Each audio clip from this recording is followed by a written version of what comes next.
Bueno, tengo el placer de presentar a dos disertantes de lujo.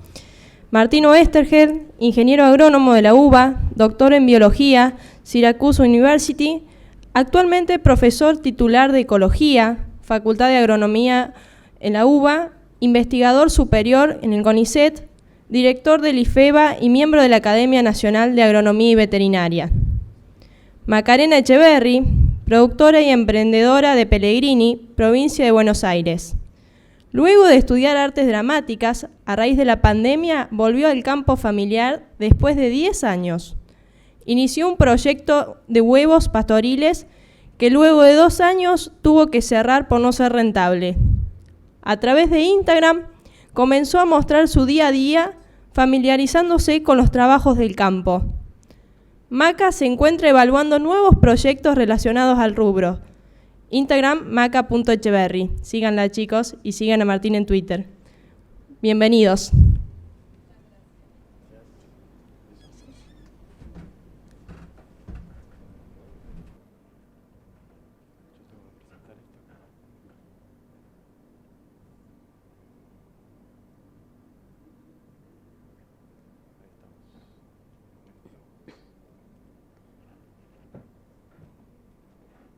¿Se le puede sacar el zócalo ese?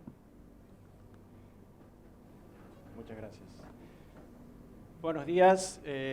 Mi charla va a tener que ver con estar al día, de cómo podemos mantenernos al día con la masa de información a la que estamos sometidos, sobre todo la información científica que abunda y nos agobia a veces. Y entonces, si ustedes están acá es porque les interesa estar al día. Evidentemente un congreso es una manera excelente de estar al día con lo que pasa, con lo que se va aprendiendo, con lo que se va conociendo cada vez más. Y por supuesto recurrimos a muchas otras opciones como información comercial, videos, todo lo que está allí. Lo que vamos a contar hoy con Maca y con Emilia es poner el foco en una opción que es, bueno, cómo pueden jugar las redes sociales allí, y la mayoría de ustedes seguramente tiene experiencia con redes sociales, y lo que vamos a hacer es tratar de juntar eso con la información científica, la información agronómica. Lo que yo voy a tratar de hacer es contar mi experiencia en relación con Twitter y cómo eso me ha permitido jugar como alguien que ayuda a otras personas a estar al día y al mismo tiempo a mí para estar al día con la información científica concretamente. Esta es una figura importante de la charla, probablemente la más importante, que muestra la producción de artículos científicos por año en el mundo. Si uno pone la palabra en un buscador científico, en este caso Scopus, las palabras crop y yield, cultivos y rendimientos. Y lo que tenemos ahí en el eje vertical es el número de artículos por año. ¿Qué son artículos? Son los famosos papers, introducción, métodos, resultados, discusión. Es el artículo en donde autores que han estado trabajando 2, 3, 4, 5 años en algún problema en alguna universidad del mundo, escriben los resultados de eso, sufre una serie de evaluaciones y finalmente es publicado en una revista científica. Esos numeritos que están en el eje vertical llegan a 17.500. Es decir que, y lo que tenemos en el eje horizontal son los años desde 1975 hasta este año, hasta 2022. Es decir que en el último año, en 2021, es el último dato que está ahí, se publicaron 15.000 artículos sobre cultivos y rendimiento, que esas palabras estaban en el título o en el resumen del trabajo. Y así como pusimos cultivos y rendimiento, ustedes pueden poner cultivo de servicio, maquinaria, pesticidas, lo que fuera, y van a tener curvas de este tipo. Es decir, es una ola abrumadora, ¿sí? Eso es el crecimiento del conocimiento científico a lo largo del tiempo. Y se supone que nosotros como técnicos, como personas que intervienen en la naturaleza, en los agroecosistemas, tendríamos que estar al día con eso. Una tarea ciclópea. Y para que se den una idea, ahí les puse esa referencia. el 62% de los papers que se publicaron alguna vez sobre rendimiento y cultivos se publicaron en los últimos 10 años. Silencio teatral, ¿sí? Es decir, el 62% de lo que sabe la ciencia sobre cultivos y rendimientos tiene 10 años. Yo me recibí en el 6º puntito de ahí, empezando a la izquierda. Me tendrían que sacar el título prácticamente, ¿sí? Pero bueno, no. La carrera me preparó para surfear esa ola, ¿sí? Para poder manejar toda esa nueva información que se iba a ir produciendo a lo largo del tiempo. Y entonces la charla va a tener un poquito que ver con eso, o tiene que ver con esto, porque es, por ejemplo, que yo, cuando empecé a trabajar en ciencia, yo como científico tengo que estar al día con ese tipo de información, con información científica dura que se publica día tras día. Es mi trabajo, parte de mi día lo tengo que dedicar a eso. Y cuando empecé, en los años 80, lo hacía de una manera, por supuesto, con la tecnología disponible, ¿sí? Yo me enteraba por una revistita que existía un trabajo, escribía una tarjeta postal a mano, Dr. McNaughton, Syracuse University, College Place, qué sé yo, le ponía la estampilla y la mandaba al correo y le pedía por favor que me enviara ese trabajo. Al mes, cuando ya me había olvidado, venía el sobre con estampillas del Dr. McNaughton y a lo mejor una dedicatoria que me mandaba su paper. Y así. Ese era mi contacto con la información científica. Era lo mejor que se podía hacer tecnológicamente, por lo menos en Argentina. Y lo que yo podía llegar a hacer de compartir, o sea, abría ese trabajo y decía, mira qué interesante, mira qué bueno, era por ahí ponérselo en un casillero, en un papelito a un colega en la facultad o avisarle a alguien, dejárselo arriba del escritorio. Esa era mi red social. ¿Sí? ¿Qué pasa? Pues eso ha cambiado tecnológicamente a lo largo del tiempo, les podría contar los detalles, pero hoy eso lo hago exactamente igual en términos de que yo tengo que estar al día con lo que va apareciendo en la ciencia, pero obviamente tecnológicamente diferente, ¿sí? Abro la computadora me empieza a poner cosas que aparecen en las revistas, porque yo le pido que me mande recordatorios de ese tipo de cosas, hago clic, abro el paper del fulano McNaughton, Smith o Fritz o lo que fuera, y me maravillo igual que antes. Mi curiosidad no perdió, de las pocas cosas que no perdí con la vejez, pero ahora tengo una red mucho mayor que la oficina de al lado, el casillero de no sé quién, el escritorio de no sé quién. Y entonces hace 3 años y algo, empecé a pensar, bueno, ¿y por qué no comparto esos de cada paper que leo y lo pongo en Twitter? ¿Y qué pasa con Twitter?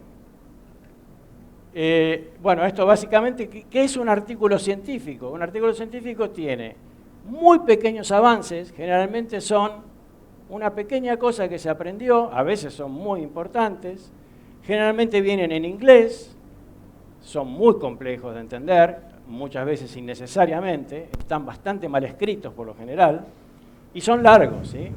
Promedio 80.000 caracteres. Figuras, tablas, pero en realidad en el fondo, mal que nos pese a nosotros los investigadores, lo que tienen esos artículos es con suerte 1 o 2 mensajes.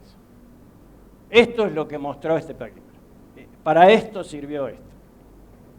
Y entonces traté de destilar eso de algunos papers que me parecían interesantes y ponerlos en Twitter. Entonces ahora sí,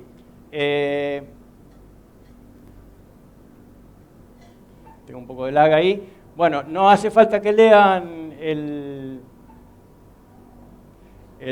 Twitter, es aquello que está allí a la izquierda. Básicamente es un tweet que tiene un textito, ese textito no puede tener más de 280 caracteres. ¿Se acuerdan? El paper tenía 80.000, ahí tiene que haber 280 caracteres o menos. Y este caso que les pongo acá es uno concreto que tiene un poquitito menos de 280. ¿Y qué dice eso? Como murciélagos, las raíces emiten señales cuyo rebote informa sobre la compactación del suelo. Producen gas etileno que si se acumula dispara una diversidad de respuestas. Las raíces no evitan suelos compactos porque no pueden pasar sino porque no les conviene. Y ese es un mensaje que alguien en su tweet puede leer y se entera de lo que hicieron un grupo de chinos hace 2 semanas en un paper que probablemente sea uno de los papers más importantes que se publiquen este mes sobre biología de plantas. Y además uno lo puede acompañar con una figura y con un link al trabajo concreto si alguien quiere mirarlo. Es decir, un mensaje de 280 caracteres, una o más imágenes, se pueden poner hasta 4, se puede poner un video, uno o más links, y ahí abajo tienen unos numeritos que son reacciones de la audiencia, que yo los puse aquí más grandes. Este tweet en concreto, que fue un gran éxito, tuvo 54.000 y pico de impresiones. Así que hay gente que le pasó eso, 54.000 personas. ¿Sí? ¿Se acuerdan mis compañeros de oficina? 3, 4, esa era mi red social, ahora son 54.000. Y no soy una persona muy famosa a pesar de lo de influencer que dice el texto, la invitación de la reunión. 3.200 personas que estuvieron mirando con más detalle eso. 491 que miraron con más detalle todavía. Y si ustedes quieren crecer y ser conocidos, el último, el de abajo a la derecha, puede ser importante. 400 personas que fueron y miraron quién es el pelado que está ahí arriba y hicieron algún registro de mi persona en este caso. ¿Sí? Fueron a consultar a ver quién era yo. Bueno, eso me parece que es maravilloso. ¿Sí? Ese potencial de transmitir la información científica, me parece que todavía estamos recién empezando a explotarlo. Y desde el punto de vista de la audiencia, que pueda pasar por ahí, le quedó una pequeña novedad.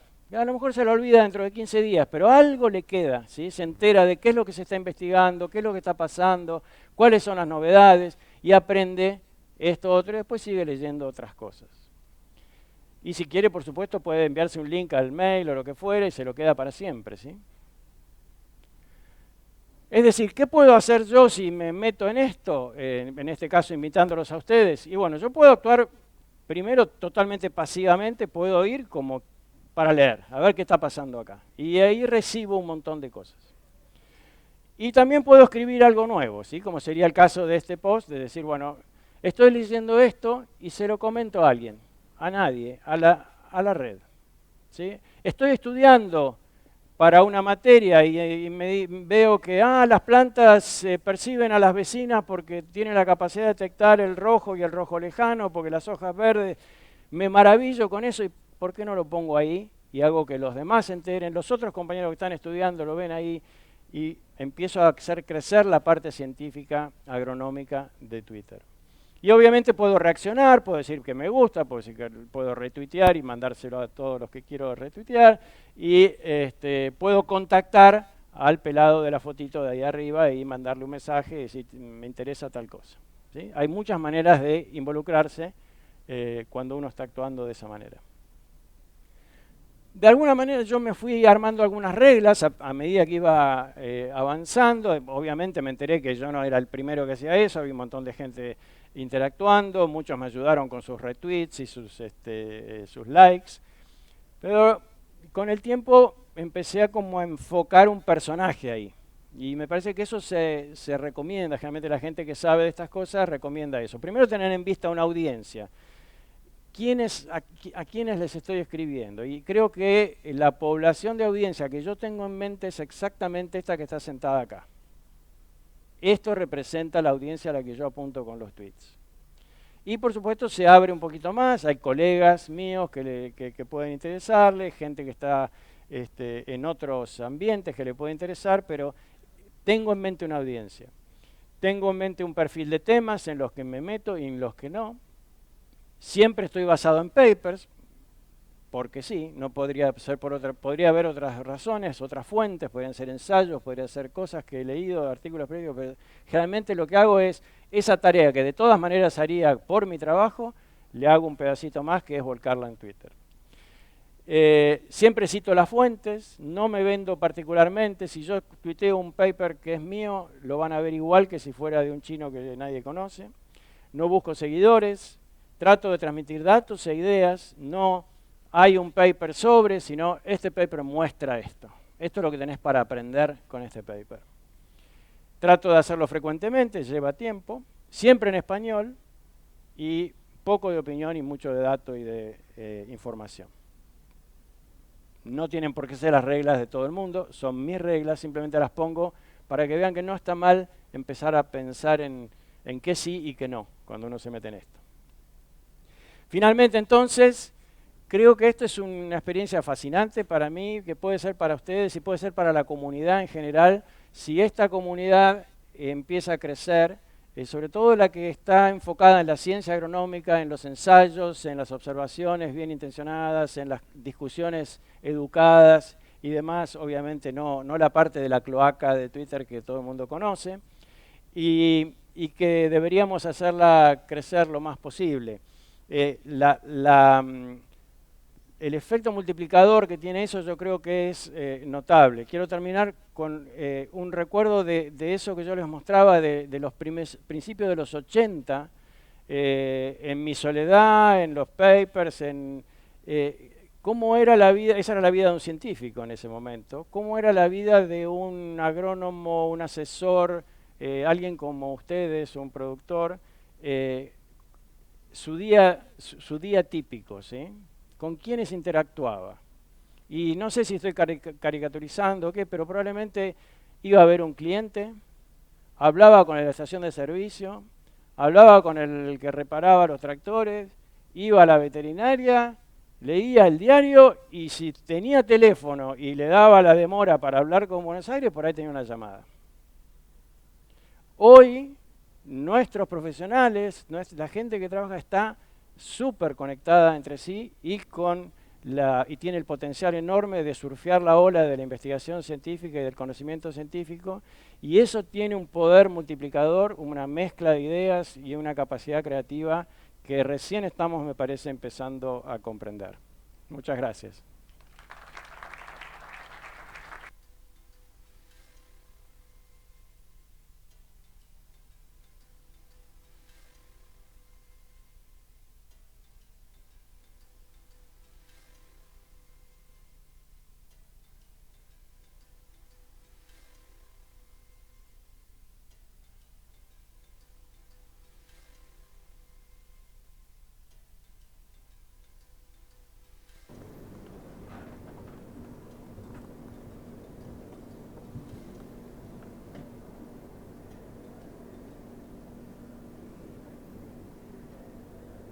Bueno, buenos días. Mi nombre es Macarena Echeverri. Hago un breve resumen. Yo soy nacida y criada en el campo de mi familia, pero productivamente la verdad que el campo nunca me había interesado. Estudié artes dramáticas en Buenos Aires, volví a Pellegrini y cuando surge esto de la pandemia, tengo que cerrar mi taller de arte. Y ahí junto a mi hermano volvemos en una sociedad con un proyecto de gallinas en pastoreo. Empiezo a usar mi Instagram particular mostrando mi día a día con las gallinas. Creo que lo que llamó la atención fue que yo venía de otro palo totalmente diferente y la verdad que no muchos apostaban a que me guste o a que resulte. Y así empecé como dije en mi Instagram, a mostrarlo. Estoy un poco nerviosa, lo tengo que decir, así que vamos a ver qué sale. Mi charla, yo puse eso, el alcance de las redes sociales, mostrar la realidad para poder diferenciar. Ahí está. Estos son los 3 sistemas que existen de producción de huevos. Está el sistema en jaula, donde la gallina está en una jaula con 5 o 6 gallinas, se alimentan a balanceado. Está el sistema libre de jaula, donde la gallina está en un galpón libre, pero sobre un piso de tierra y se sigue alimentando solo a balanceado. Y está el libre de jaula en pastoreo rotativo, que era el que hacíamos nosotros, que la gallina está libre y se alimenta en este caso nosotros las teníamos en alfalfa y complementábamos con balanceado. Cada 7 días, de 5 a 7 días, corríamos el gallinero y les armábamos nuevas parcelas y eso ayudaba también a regenerar el suelo, ¿no? Bueno, acá al diferenciar los diferentes tipos de producción con sus pros y sus contras, el consumidor a través de mi Instagram empezó a elegir, a ver cuál era el producto que quería consumir. Tengo una chica que era vegana y me comunica a través de Instagram que ella, al ser vegana, había dejado de consumir huevos por el sistema en jaula, ¿no? Porque no le gustaba el hacinamiento, por varios motivos. Y a través de mis publicaciones se empezó a dar cuenta que había dejado de consumir un producto por todo lo que pensaba de la gallina en jaula, pero que conmigo se había dado cuenta que la gallina, o sea, se respetaba el comportamiento natural, se respetaba el ciclo, era un bienestar animal garantizado. Entonces la pregunta que ella se hizo fue, ¿por qué dejó de consumir si acá lo están respetando y no están todas las contras que yo pensaba del otro sistema? Que yo no digo que el mío esté bien y el otro esté mal, cada cual hace lo que quiere, yo cuento de esta chica puntual, ¿no? Entonces ahí eso a mí me sirvió para diferenciar. Acá yo pongo comunicar a lo gaucho. Yo creo que el ejemplo de la chica que puse, yo cuando arranqué con Instagram lo que me pasó es, yo quiero comunicar como a mí me hubiese gustado aprender cuando yo no tenía ni idea de campo. Con palabras simples, con un lenguaje que lo entienda un chiquito de 10 años y un señor de 80, una persona que sabe de producción, una persona que no sabe nada, porque yo llegué al campo sin saber nada. Entonces fui comunicando como a mí me salía. Yo no tenía ni un lenguaje campestre, ni mucho menos. Entonces empecé así. Instagram te da la posibilidad de saber de qué ciudades son los que más te siguen, qué rango de edad. Entonces, a mí, de la principal ciudad, casi un 9% es de Buenos Aires. Yo no sé de qué parte de Buenos Aires son. Yo no sé si son de Quilmes, no sé si son de Recoleta, no sé, no tengo idea. No sé a qué se dedican, no sé qué lenguaje utilizan. Entonces yo quiero comunicar para que cualquier persona entienda, sepa o no sepa de campo, trabaje o no trabaje en el campo. Eso es como a mí me hubiese gustado aprender. Los principales rangos de edad, bueno, yo tengo casi un 50% de 25 a 34 años. Pero ¿qué pasa si es una edad influenciable? Nosotros quizás como comunicadores no nos damos cuenta el poder que puede tener una red social. Una persona que tiene 500.000 seguidores, si tiene un público influenciable, un público adolescente, y sale a decir que no hay que comer pasto porque el pasto es malo, seguramente un 50% de ese público adolescente influenciable le haga caso que el pasto, digo pasto por decir algo, ¿no? Que el pasto es malo. Entonces tenemos que ser muy precavidos. Por suerte Instagram nos da la opción de ver si nosotros tenemos ese público.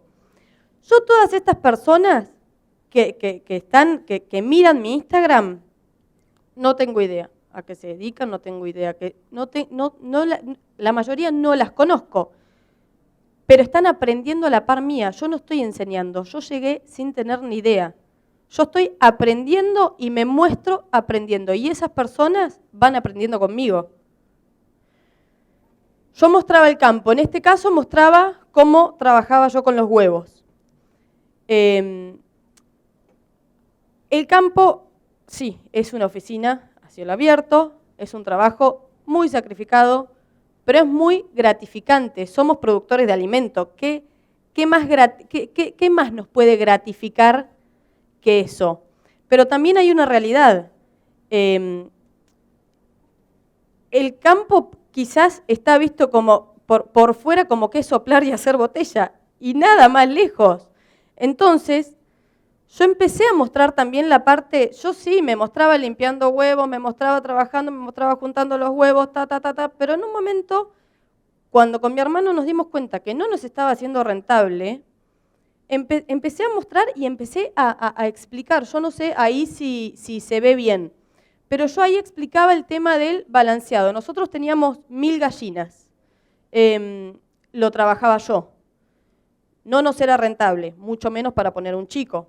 Entonces, yo ahí empiezo contando esto, ¿no? Arrancamos en 2019 con un maple a 250 pesos y una tolva de 5.000 kilos a 80.000 pesos, y era enero de 2022 y seguíamos con un maple a 250 pesos y una tolva a 200.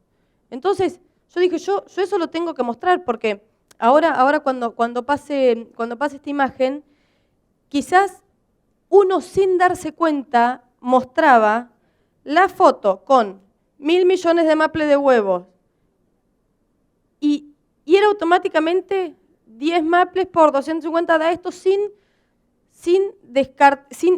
contar todo el trabajo del alimento y todo, que a nosotros la verdad que se nos iba todo en el balanceado.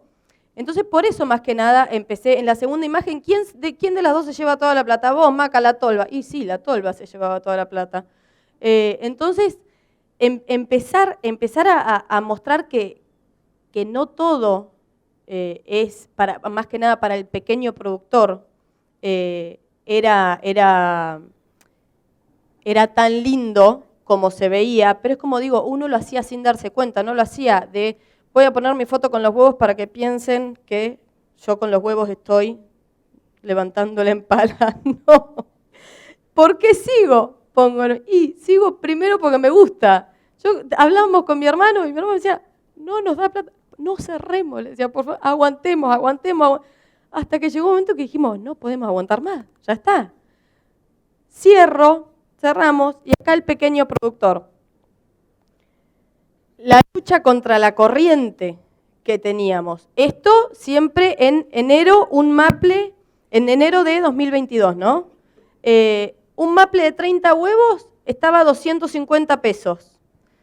Alimenta una familia tipo durante una semana. Y nosotros competíamos, por así decirlo, con un huevo de chocolate a 280 pesos que alimenta a un niño durante 5 minutos.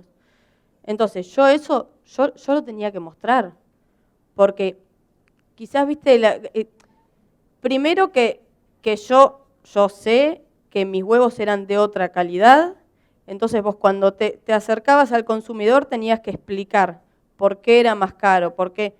Pero esto habla también de un desfasaje que tenemos directamente como país. O sea, 30 huevos que alimentan a una familia era más barato, después el huevo pegó un aumentazo, era más barato que un huevo de chocolate que comprábamos en el kiosco, ¿no?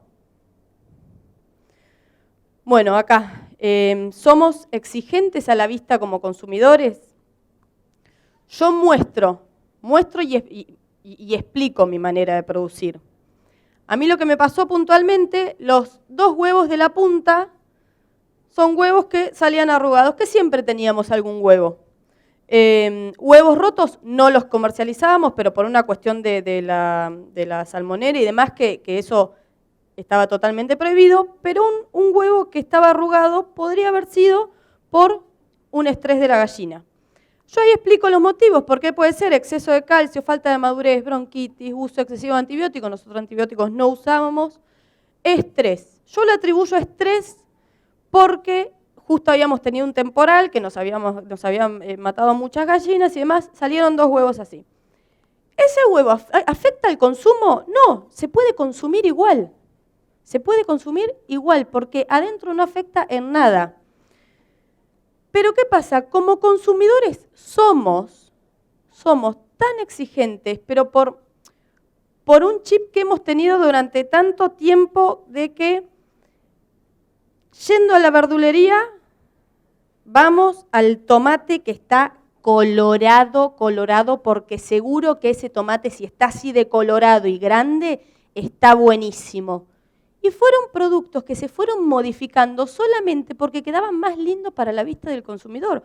O en una huerta el tomate son todos, en una huerta del jardín de una casa, ¿no? El tomate es colorado. No, tiene defectos, porque es imposible que sea perfecto. Pero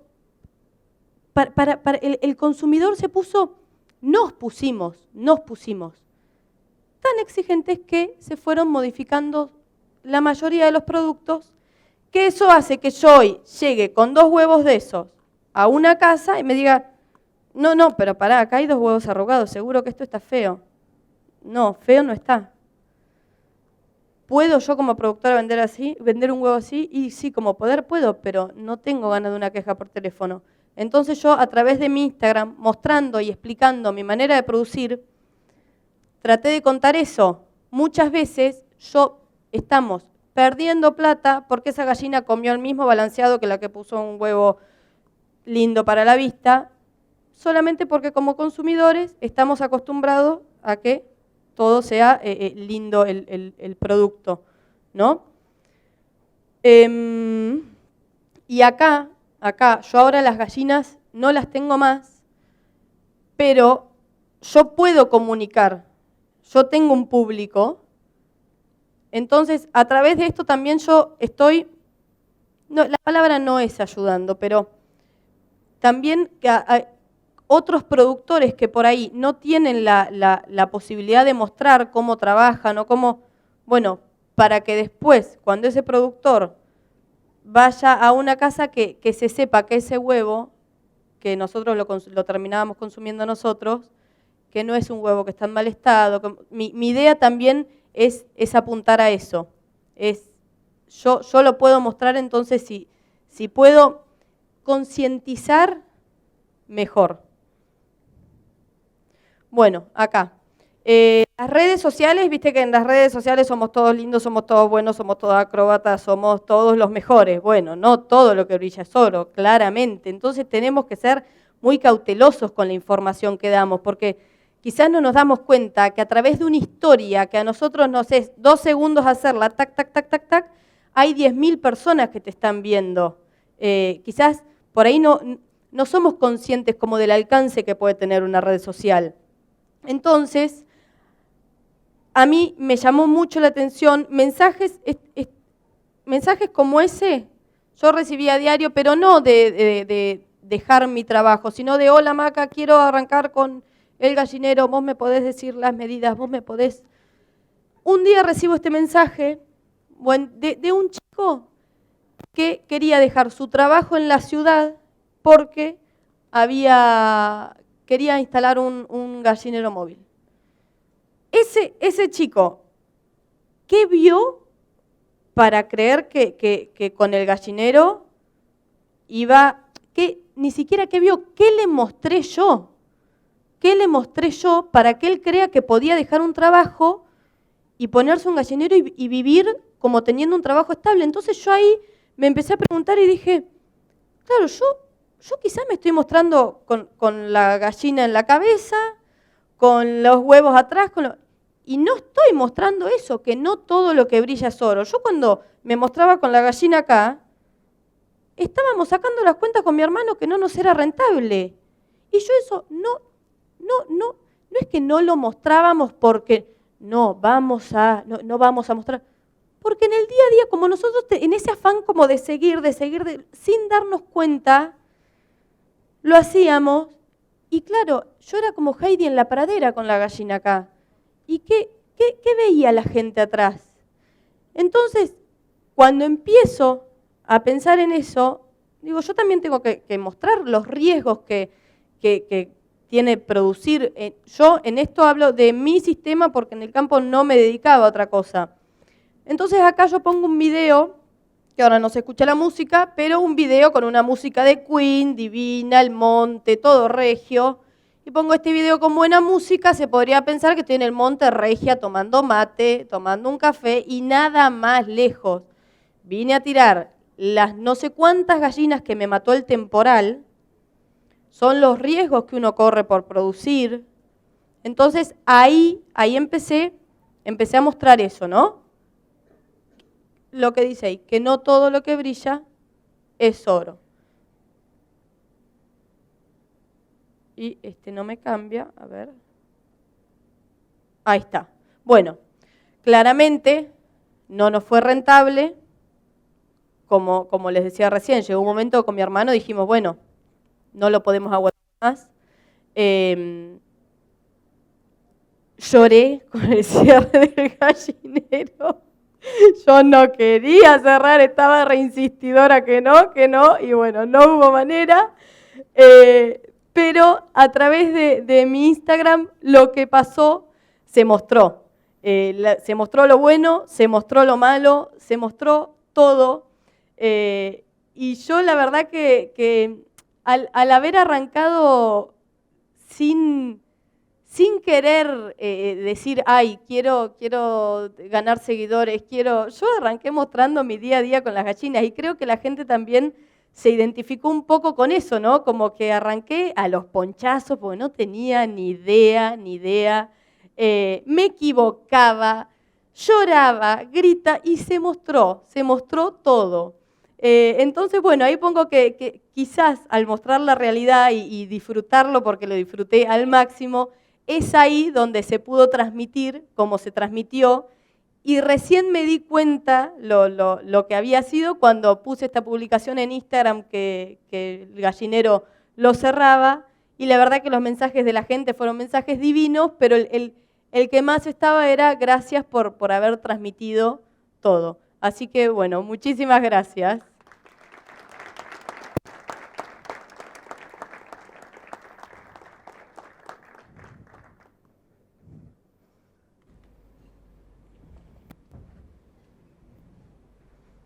Bueno, la verdad que tuvimos... ¿Se escuchan? Hola.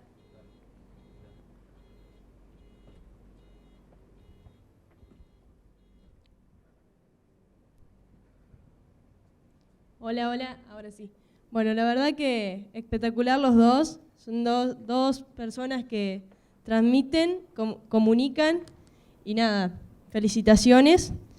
En pantalla se muestra el número de WhatsApp para enviar las preguntas. Tenemos tiempo para preguntas y bueno, yo la verdad que los sigo a los dos y también tengo unas preguntitas.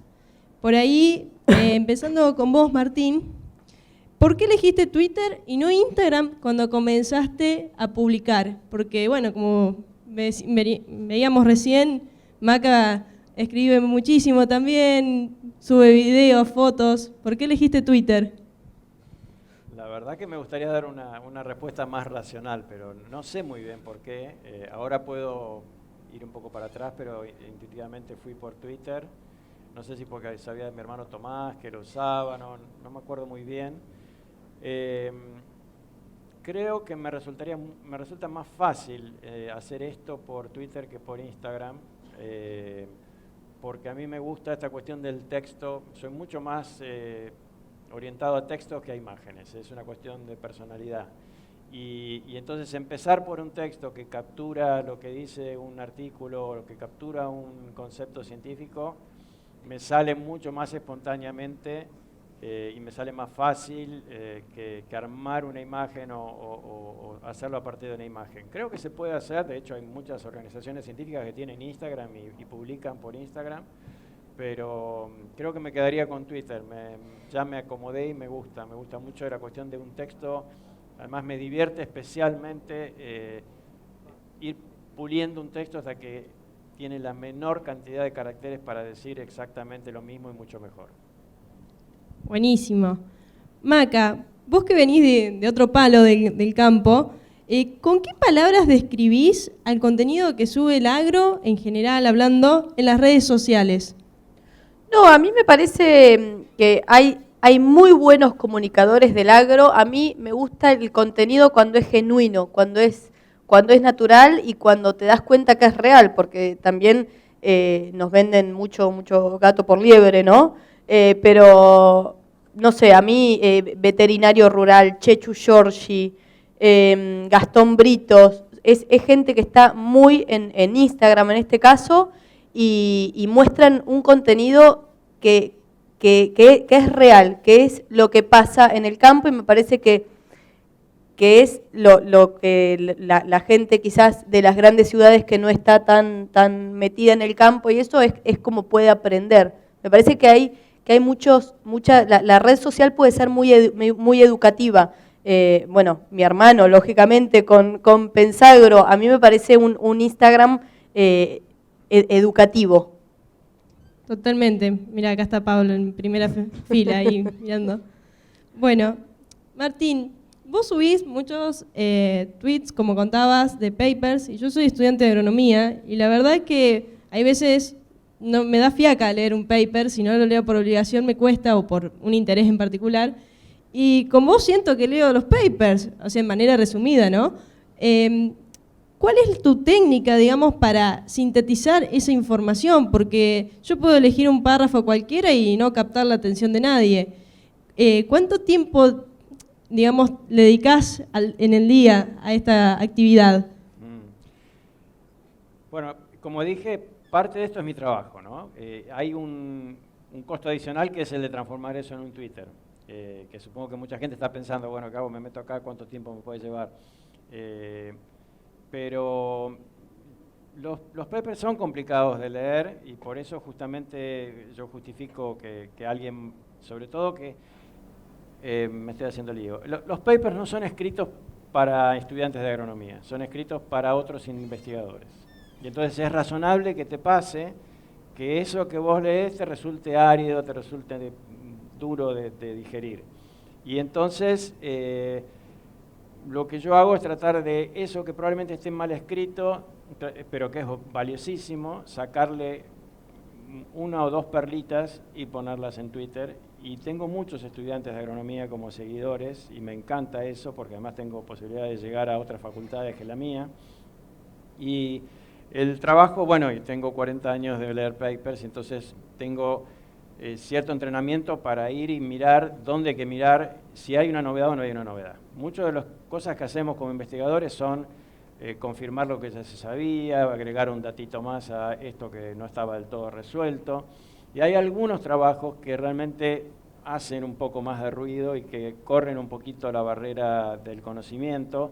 Y generalmente lo que hago es esos trabajos, digerir lo más importante y ponerlo allí, con mucho trabajo de escritura. ¿Cuánto me lleva? Y me lleva un ratito. Un paper, el delta Twitter de eso me puede llevar 10, 15 minutos. Pero tiene un beneficio también, que es que si yo no hubiera tenido que hacer ese tweet, ese paper yo no lo habría digerido como tendría que haberlo digerido. Entonces creo que es una situación favorable. Buenísimo, ojalá lo sigas haciendo porque todavía me faltan sacar finales, ¿viste? Bueno. Y ahí te pongo las anotaciones. Sí, alguna vez alguno puso en las reacciones, justo estoy estudiando, mañana me toman esto. Bueno, vos sabés que hay algo que me llama mucho la atención de vos, que, bueno, como también hago las anotaciones de sus papers, cuando rendí producción avícola, fui con las dudas al profe, vi a Maca que subió, no sé si era lo de los huevos, pero era algo muy técnico. ¿Y cómo chequeás la info? Porque, bueno, él es ingeniero agrónomo, vos venís de la Facultad de Artes. ¿Cómo chequeás la info antes de subirla? Porque, bueno, uno puede subirla a lo gaucho, como decís, pero que sea entendible, digamos, que sea agronómicamente o veterinaria de manera que sea creíble, que vaya a la fuente. No, yo siempre chequeé la información antes de subirla. Primero, yo me agarraba mucho del libro de Bruno Basquetto, La ganadería paralela, y después siempre a nuestro veterinario. Nunca puse una información porque a mí se me ocurrió pensar que era así y mandarlo, ¿no? Bien, bueno, Bruno, coterráneo mío, así que... Bruno, yo lo adoro a Bruno.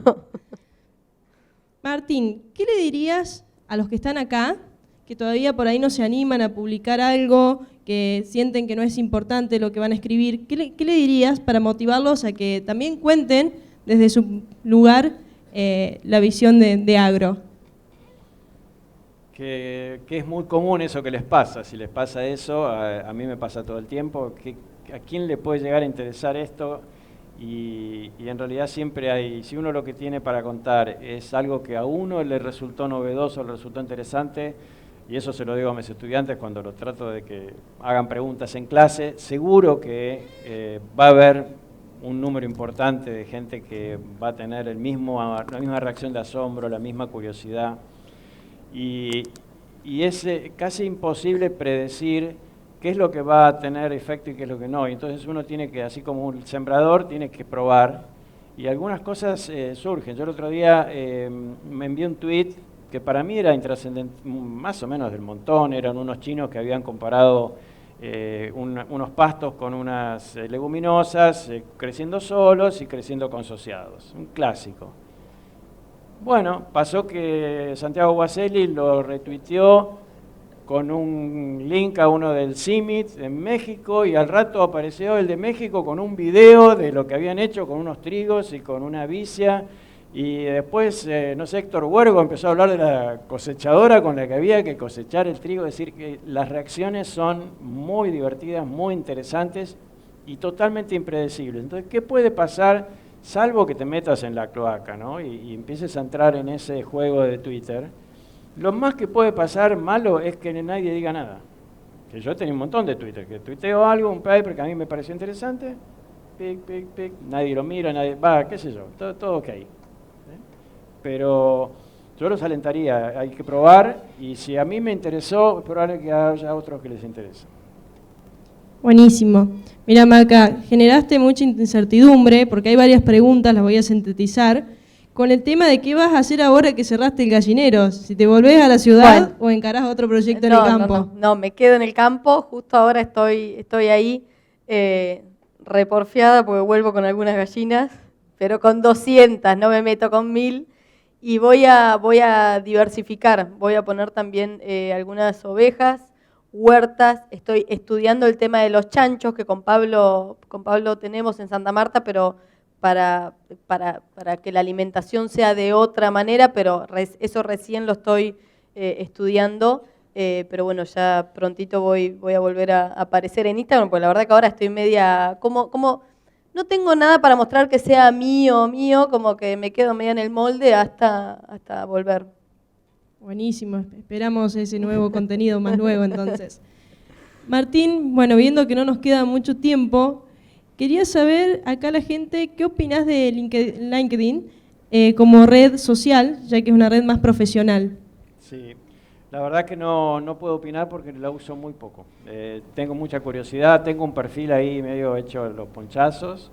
Sé que es un ambiente para probar, pero como no ando buscando trabajo, por ahí nunca le di mucha importancia. Tampoco tengo mucho dinero para contratar a nadie, entonces como que LinkedIn es pero sé que tiene un potencial enorme y mucha gente publica contenido ahí, pero no, entonces es que no tengo opinión, básicamente. Buenísimo. Bueno, una más y cerramos porque bueno, está el celular explotando de preguntas. Por ahí en Twitter y en Instagram vayan a escribirle después al privado o los tienen acá, porque nada, acá me van a pegar si no cortamos. Una última, ¿cómo crees que se puede comunicar en el campo creando conciencia en el otro? Mostrando y haciendo, mostrando la manera de trabajar. Me parece a mí que es la única manera de que eso tenga credibilidad también. El mostrar y mostrar y mostrar. Buenísimo, la verdad que vamos a empezar a sacar más fotitos y videos. Bueno, gente, la verdad que unos aplausos creo que se merecen los chicos, unos genios. Muchas gracias.